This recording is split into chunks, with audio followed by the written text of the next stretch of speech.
Hi, everybody, and welcome to Coffin Talk Interviews with the Living, a weekly podcast that explores how our views on death affect the way we live our life. And this week, coming to us from Tahoe, California, is Mr. Aaron French. He's a spiritual mentor, medium, and Akashic reader with a deep non-dual foundation rooted, in the Taoist teachings. Aaron creates a grounded and heart-centered container within which the Akashic records and messages from our guides, angels, and ancestors are revealed. I know that many of our guests are already on the side of life where they've heard of the Akashic Records. I'm going to assume the majority of our guests are on the side of life where they have never heard of it, because I find that it's barely in the Overton window. So with that in mind, I'm going to conduct the interview and expect you to answer some of those questions. But before we get into that, Aaron, where did you grow up? How old are you? And what generation, if any, do you consider yourself a member of? Interesting. Okay. Yeah, I grew up in Sacramento, California, and also around that area of California. I'm 53, so I guess I'm a Gen X. Cool. Well, we're 10 years apart, but we grew up Okay. lived in and grew up around the same area. So we already talked a little bit, but uh, it is strange in these weird times where things feel to be shifting rapidly as far as like the consciousness of people. I Yeah. do always find it interesting that there is like a relatability among California people, especially Northern California, which I include Sacramento in. Oh, absolutely. Yeah, I grew up there. Then I went to UCSD for college, Cool. and like that was a huge culture shift going to Southern California. It took me a while to find my people down there, and get into the groove of things, and then came back to Northern California. And I've lived all over the world, Cool. in between my travels, in between. But then I've been in the East Bay in California, in the Bay Area for a long time before I moved to Tahoe, and I love California. It's been my home. It's and there's a strong energy of consciousness here, which I know has impacted me deeply. Hmm. Also when I was very, very little, I lived in communes up in the foothills, and Ah. my family has some property in the foothills as well that they've had since the 70s. That like I was raised sort of on the land by the river, but with the rocks and the trees. And again, I know that's really grounded my connection to nature, which is the groundwork of my connection to spirituality for sure. That's awesome. And it's funny because I was about to ask you, but I think you probably tipped your hand a little bit. But I was going to say, how does a dude born in 1971 know what the hell the Akashic records are? But maybe that Foothills Yeah. experience had to do with it. But I am curious, when is the first time you actually heard that term? It's a great question. It was in my field. So my journey, to back up, has been Hmm. really a lot of ebbs and flows and tips and turns of engaging deeply in spirituality and then also sort of pulling back from it. My first career, I was a scientist. I was an ecologist, and very much embracing sort of a rationalist scientific view of the world for periods of time. But increasingly over the last, decade plus, deepened my spiritual engagement. And I don't know when the first time I heard it was, but I kept hearing about it. And then for the Akashic Records, it was only like 4 years ago when I first had my first reading. Okay. And when I first had the reading, I traveled along with a woman who was giving me the reading, meaning like I just sort of sat there and connected with her energy as she ascended into the records. And what I realized when she got there and started to do the reading was like, oh, I know this band of frequency Cool. from my Taoist work and from my previous tantric work, other spiritual work I'd done, and I just didn't know. I was like, oh, I've been here. I go here. This is like a playground for me. I just didn't know it was used in this way. Because now I know that these fields of energy are just the playground that are our birthright for humans. Hmm. And we've been taught, in this Western society, in this modern world, that that's not the case. But increasingly, there's this mass awakening, and we're all connecting into these larger fields, these more broad fields of energetic awareness. And they're right there for all of us. They're right there for all of us, for sure. So, like for the records, I had to learn not to go there because I already was doing that. I just had to learn then.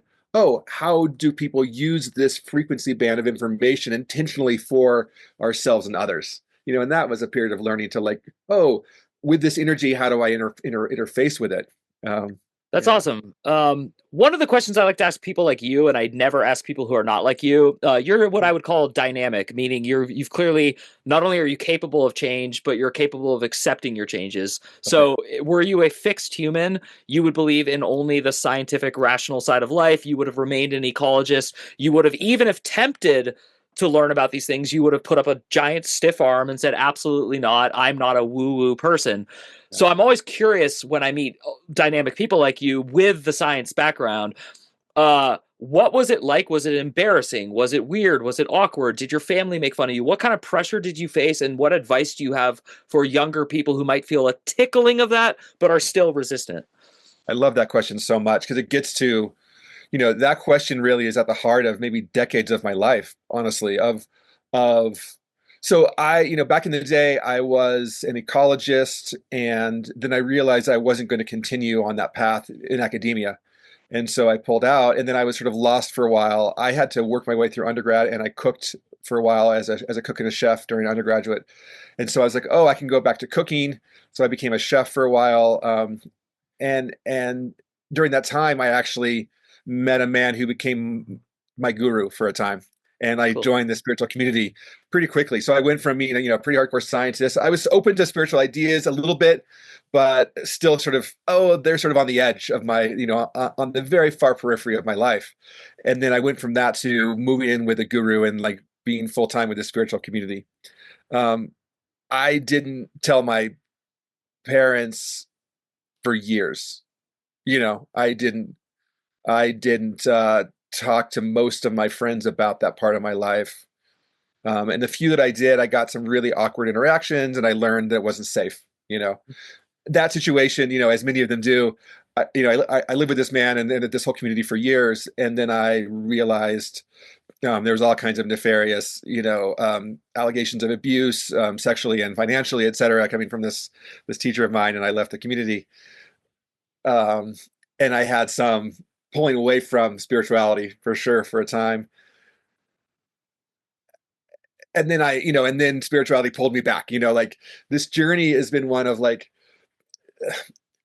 for some reason, my soul on this earth, is being drawn to this energy. Mm-hmm. And for a long time, I was like, no, no, no, being very like, no, no, no, not for me, or a little bit. Okay, fine, I'll on the edges. And then Yeah. kept pulling me, and then I kept saying like, oh no, no, I'm going to push away, and then it kept pulling me back, and and so finally, really in the last couple of years, when I just doubled down, and like, okay, I can no longer. So it took a long time. It took, that time when I moved in with my guru was in 2000, 2001.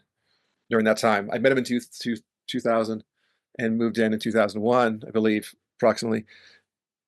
So, that's 25 years. In the last 5 years, is when I've really become like fully open. And really in the last like 2 years, been completely like my entire life now, this is what I do. Even though I've been teaching, mentoring, giving readings and things like that, I was still, until a couple of years ago, working a full-time job and doing other things. And sort of to that part of the world, at that point I became a business person, and to that part of the world I was sort of doing that, and then I had the side thing. Mm-hmm. And then it took 25 years, really 20 plus years, for me to fully embrace completely, okay, this is entirely what I do. This is entirely my life purpose. This is entirely what my aligned energy is for. And I'm here entirely to help people, discover their soul purpose, to align with the energies of the cosmos, to heal their ancestral traumas, and to work with people on their ascension. That's entirely my purpose. And that's what I do now, without any embarrassment or shame, but it took a long time. So for people now, though, especially younger people coming up, the thing is that the energy has shifted so much. There was a density in my childhood, and certainly for my parents' childhood, for my parents' life, but there was a density when I was born, certainly in 71, that doesn't exist now. Mm-hmm. So I work with a lot of people in their 20s or even a little bit younger who have so much light and clarity that there just isn't this tension as much as there used to be. And people in the middle, a little bit older, still are feeling some of that older heaviness. There was a shift, in the last number of years that I just deeply encourage, like people come to me to work with me because they have some inkling. There's this whisper in their mind and their energy and their field of like, oh, I know there's something more. And for some reason, I'm the one that they're like called to work with. And I get a lot of questions like, okay, you might think I'm crazy, but I'm feeling this. I get that a lot. Or you might think something, and I'm like, number one, no, you're not crazy. Number two, I hear this all day long because this is what I do, right? And just affirm not that you're not, you're not special or you're not special. This is the way the world is now, that we are connected. We're all of us are feeling this mass awakening, these whispers. Not all of us, but those of us who are being called more clearly to connect with it. Yeah, I love that. And I think that's where the next two questions I'm going to ask, because I know what they are, but I'm not sure what order. But what's always hard for me and always has been hard is I feel and I have emotions, and I actually use two different words, like feelings and emotions. I know some people don't, Okay. but to me, Okay. I can discern and see a difference between how I use those words. But the point is, those things sometimes overwhelm me and sometimes they don't overwhelm me, but I do actually have this mind that I also respect, and it needs purpose. So you said life purpose, and so Yeah. that's where I feel like this real connection. So I am curious. A lot of people in my peer group who ironically think they hate each other are actually begging for the same thing, which is, please deliver peace to our people, to our times, to like the world. Like I can't handle the stress of like division and all this. But unfortunately, neither of those two camps, there are many camps, but I'm speaking about the two main ones, Yeah. neither of them see uh listening to the other side as pragmatic anymore or responsible. And then the other thing they say, and this is the question I want to ask you, Okay. is like the fate of the world is in our hands. I don't believe that as an adherent of what we just talked about, the Akashic records and everything. I think that that's silly, to be honest. Like to say that this is the most important time ever, and I think that every moment is the most important and only time ever. So I'm just curious how you answer that to yourself and to your peers and everyone right now.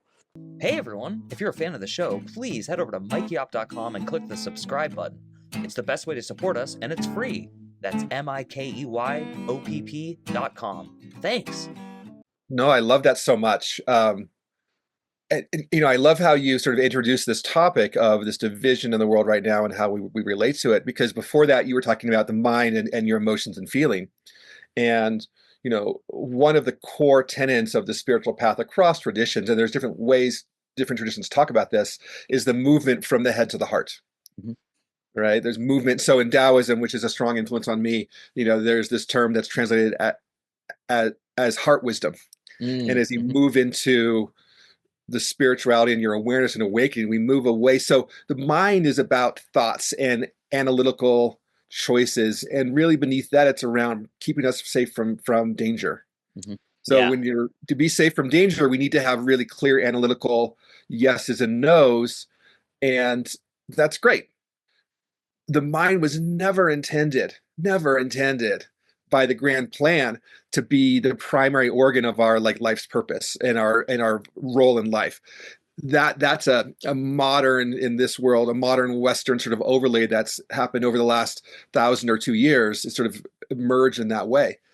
And this was never this is not what I'm shown clearly. And even as a scientist, this is not how we're designed. Yeah. Yeah. We're not how we're designed. So we have to unlearn as we open into the spiritual path that thoughts are really important.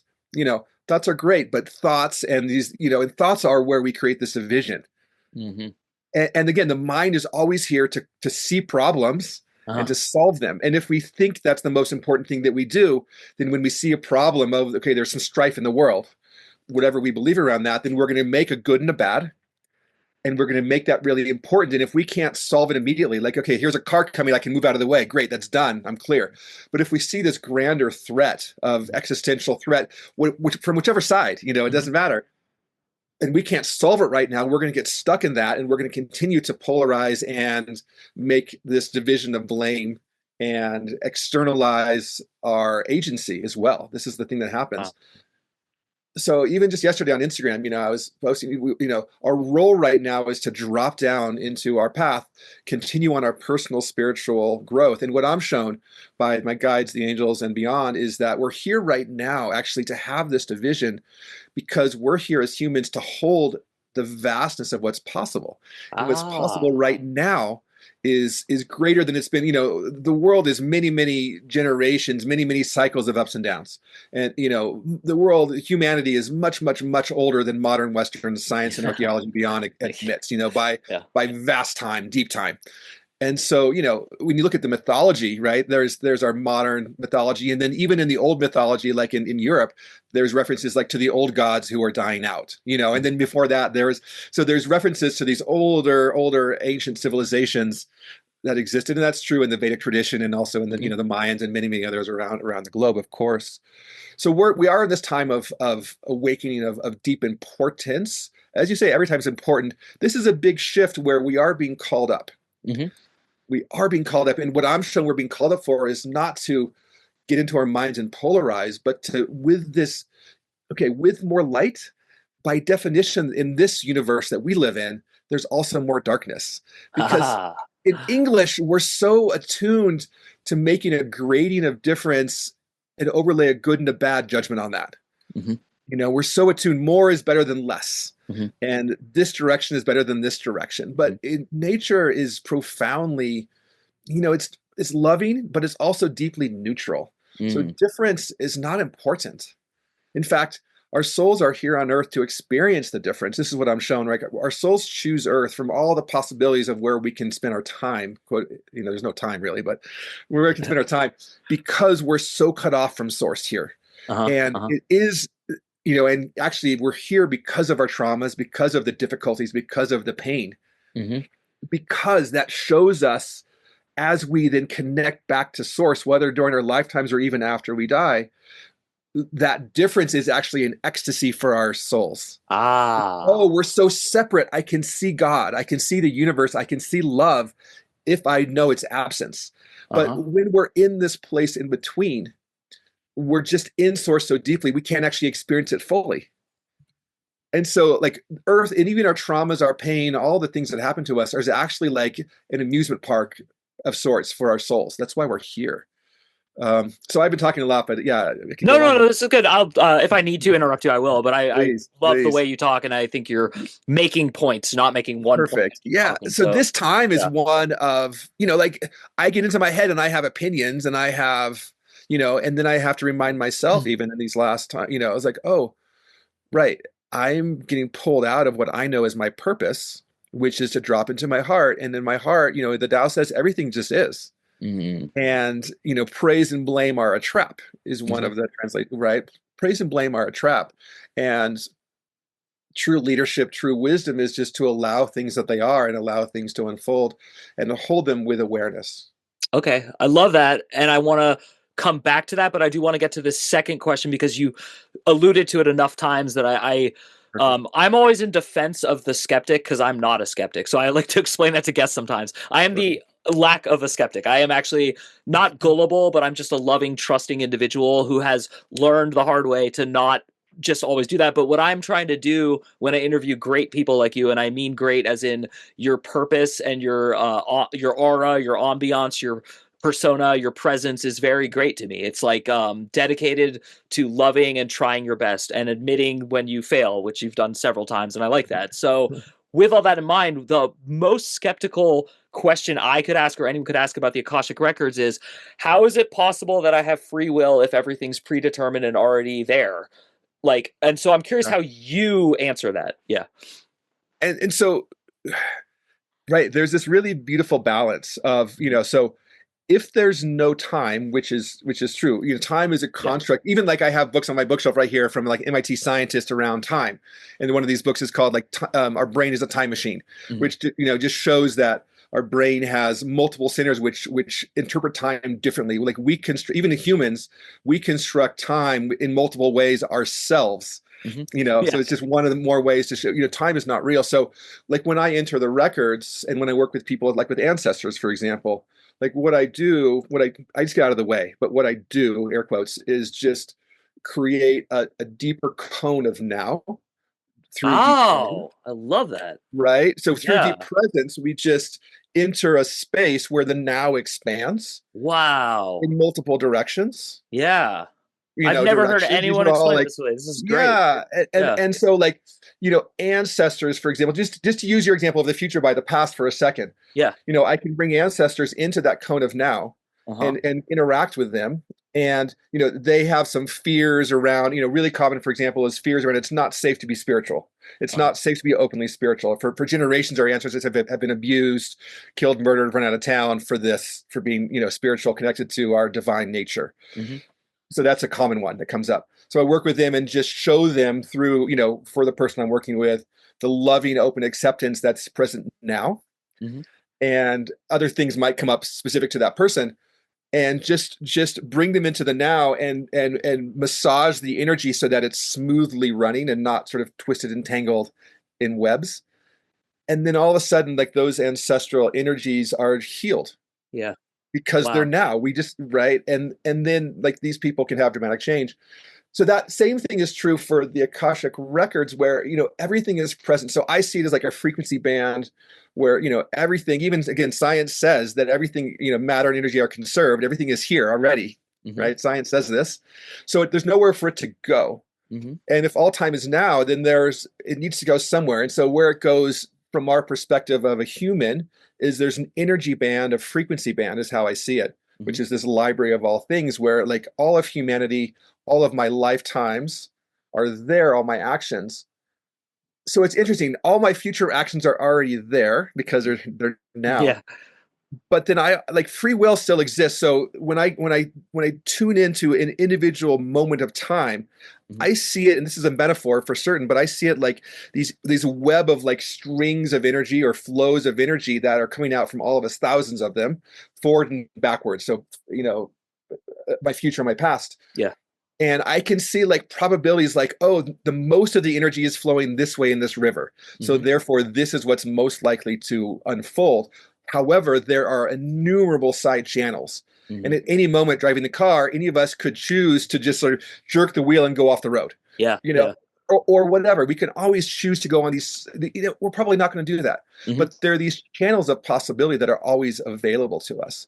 So, like, I don't know. This is a true question of mine. Like, I know there are fortune tellers out there of various kinds.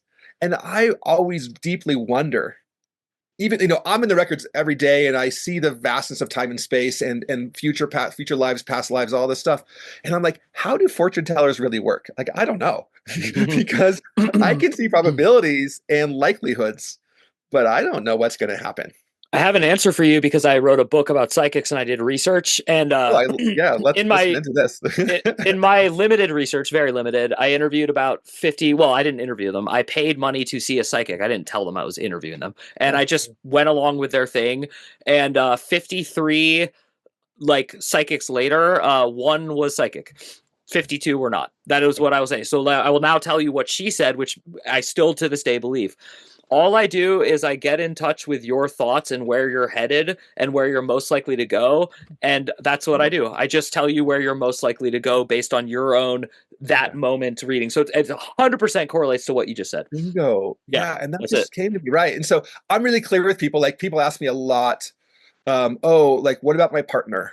Hmm. As Yeah, people are going yeah, through. So people come to me, when they're yeah, having a spiritual awakening or various points, and they want some guidance or clearance, so they're going through a deep change, hmm, and they're like, okay, but what about my partner?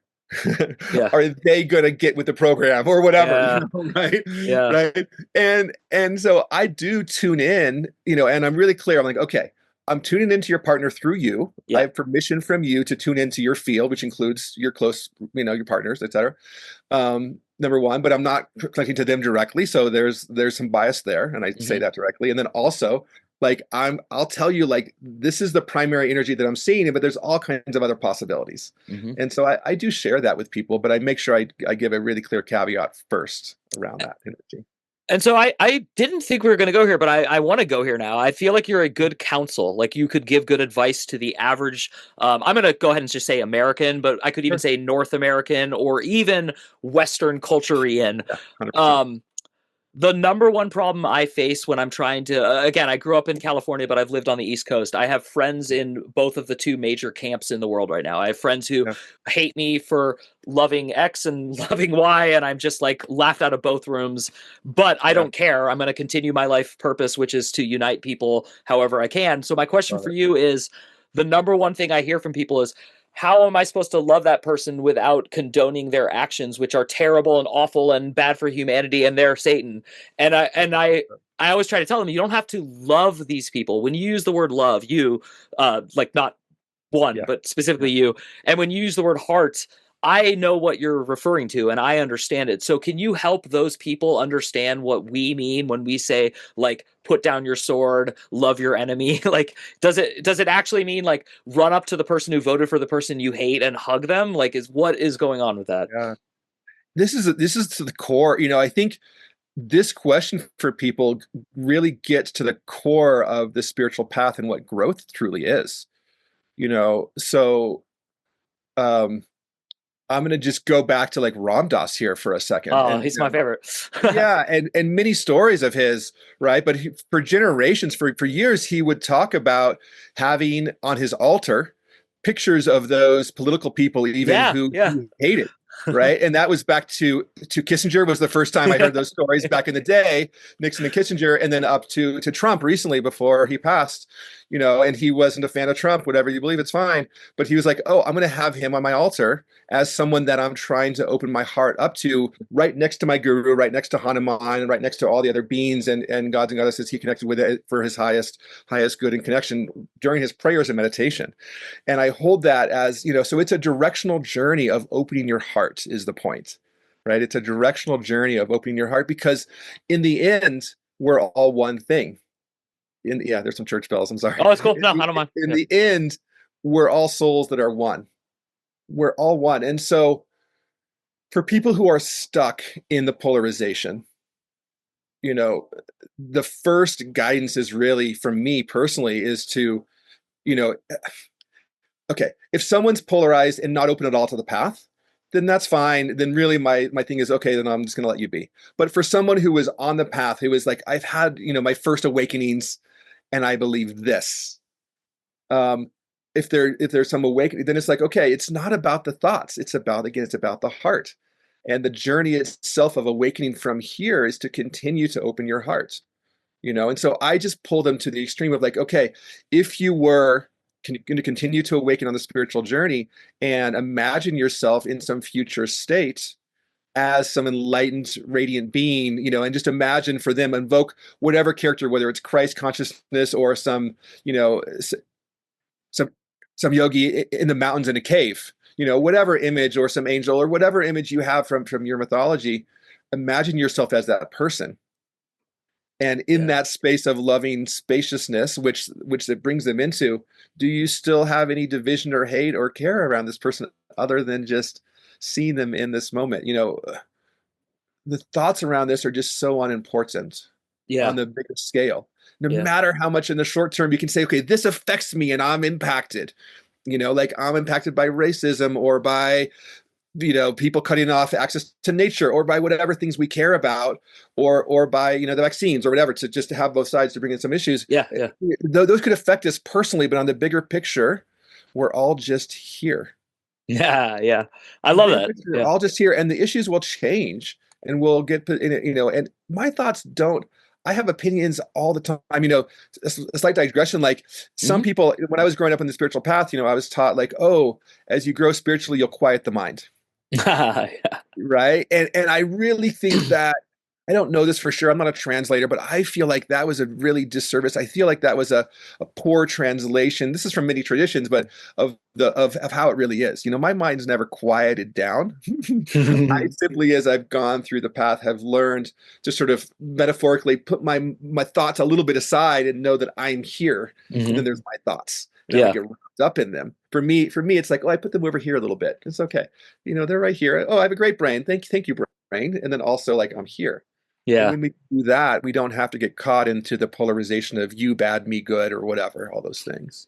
I love that. I really like your approach to explaining yourself and to also using yourself as an example because, like, I appreciate it. And also, Ram Dass helped me more during my biggest crisis yet, which was dealing with a lot of emotions with an ex-wife and my son and things like that. And his advice to always see God in drag is what brought me through Yeah, that and to the other absolutely. side. It was just like these people are helping you become a more loving person and they're helping you see something else about how we view everything from this tunnel vision of me, me, me, me, me. So I think because you've answered like most of my questions, if not all of them, which is great. And I always give my guests the floor at the end of the interview. So I think this is probably my last question, but I am curious, what about like people use this term old soul, and I hear people use like hierarchical terms to consciousness, like, well, they're just a lower consciousness. I kind of despise that because I kind of feel like that's goading people away from spirituality. And also, I feel like the term spirituality, as announced on social media with influencing and money and stuff, has become gross and weird. Yet I respect anyone who legitimately wants to offer services and expects compensation, because that's just the paradigm we're in. So I am curious how you deal with like people saying old soul specifically, and like consciousness and hierarchies and stuff, because I'm sure your clients do that. Like what, how All some, the time, all yeah, that's all this stuff about, and, the different levels of consciousness. Oh, I'm in yeah, 5D, whatever, all yeah, this stuff yeah. that's out there. It's fine. Right. So like, if there's no time, which there's not, and our souls are here on earth for innumerable lifetimes. And so, and there's no past and future. I mean, so it's like, there are people who are choosing, doesn't matter how many times they've been here, there are people who choose to come to earth to not awaken and to feel the density, the full density of earth. Hmm. And that actually is a really brave and dramatic choice that they're making. Yeah. And it's perfectly okay. It has nothing to do with their overall awakening on the grand scheme of their soul's trajectory. It's just actually a really profound choice to choose to come to earth and be totally cut off from source. Wow. Yeah. And so, right, that's Yeah. okay. And Yeah. and it doesn't mean anything about the person, or you're right. It doesn't mean that that person actually is not an old soul. It Ah, could mean they're yes. such an old soul that they want an experience they haven't had yet. Like they've awakened so much, they're like, oh, wow, now I want the experience of coming back and being totally cut off. And, being some super villain who doesn't care at all, has no compassion, and does drugs all the time and is cut off from reality and hurts people. Hmm. I'm not saying that's good, because my No, judgment no. as a human is that's not good. That's, and at the same time, from the cosmic thing, again, there's this deep neutrality where that experience allows us to see who we are more deeply, because all of us have some part of ourselves that is hurt and wants to hurt others at some point, even if it's just from a little bit of self-preservation kind of way.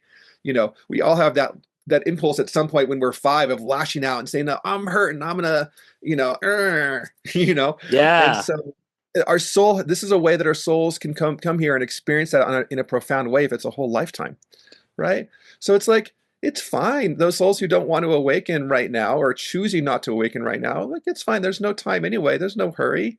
Hmm. Like, let them do their thing. No big deal. And then old souls, yeah. He's like, if there's no time, what does that mean? And there are some people that I see that I'm like, wow, you're really kind of fresh and new. And it's like, huh, interesting. Like there has to be a first. Yeah. Yeah. So that's okay too. If there's going to be an old soul, there has to be some first souls. Now, that doesn't mean they don't have all the other lifetimes there as well. What is different around like newer souls is they don't have a lot of ancestral trauma, because they're having, Ah, yeah. and those are separate paradigms, but it's No, like, no, I can understand that. but they're related too. It's interesting. They're not the same. Hmm. And past lives and then ancestral energies are different, but they're related. They Yeah. are. No. So just That's leave it at that for a second. But No, I loved it. That was all of that was profound. You're very quotable. One of the best thank you. phrases you've used that I'm actually going to start using is deep neutrality. That has such a good. Yeah. I, I feel like that's self-explanatory to a certain type of person, and it's a Yeah. shortcut in a longer conversation to kind of get people to understand that I can speak from different perspectives, but the one I prefer to speak the most from, especially right now, is deep neutrality, because that to me is neutral, which ergo is unifying. So with all that said, Aaron, you've been a fantastic guest. We keep these episodes to the 30-40 minute limit because guest retention, or no, sorry, audience retention is lower than ever. So I do always give my guests the floor, though. There will be notes for how to find you and reach you and all that, and Yeah. you're of course welcome to say that, but I do want you to contribute something else to our podcast, please.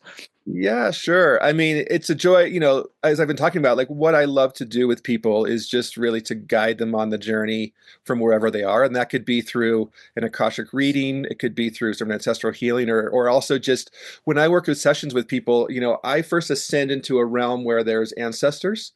Um, and if and very often ancestors want to speak through for their person, Ah, and yeah. then I tune up into a realm where there's spirit guides and angels, and they're all around us, and they're really wanting to give us guidance as well. Like they're happy to have a voice. And so many of my sessions I'll spend half the time or more maybe talking to people's ancestors and spirit guides before then I go into the Akashic field, which is for me, I just tune the radio up just past where the angels are, is where I find the Akashic field to be.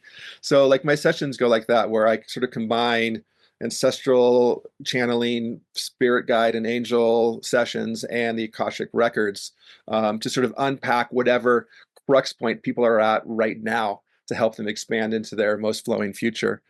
So I love doing all that work. And I have a number of courses coming up on connecting with angels and spirit guides, on energy work, on the I Ching as a really ancient path of discovering a deep truth in the universe, and more. I also do men's work specifically to work with the path of the magician and uncover our divine masculinity through that path. And that's all on my website, Natural Heart Alchemy, as well as my Instagram.